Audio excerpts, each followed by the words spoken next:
Ce projet de loi serait une coquille vide, selon l'association d'anciens combattants de l'Aude.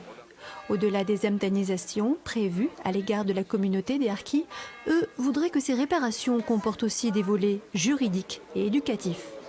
Aujourd'hui, il faut pénaliser quelqu'un qui puisse dire à son voisin ou à quelqu'un « toi, tu es un sale harki ». C'est une balance, parce qu'aujourd'hui, c'est ce qui se passe. Il faut pouvoir protéger, déjà, la mémoire des harkis et de leurs descendants en disant voilà, harki, ça ne veut pas dire traître.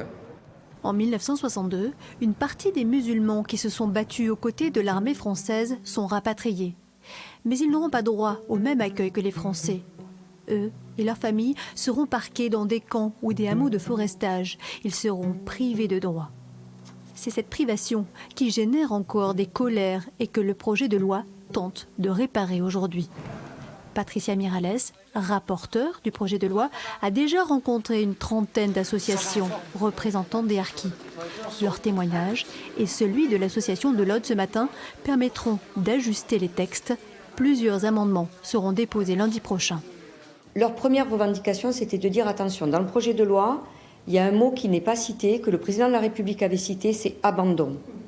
Donc nous avons travaillé sur un amendement qui visait à enlever le mot délaisser et plutôt dire ce qui nous paraissait être juste, c'est-à-dire abandonner.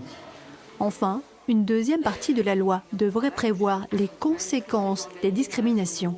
C'est-à-dire prévoir une commission d'évaluation des conséquences que ces dommages ont créées sur les harkis et leurs enfants. Voilà, donc c'est une commission qui permettra d'apporter une réparation. Néanmoins, ces évolutions se heurtent à un obstacle. Le risque de voir le projet de loi retoqué par le Conseil d'État s'il était trop modifié. Auquel cas, ceux qui avaient droit à réparation n'auraient plus droit à rien.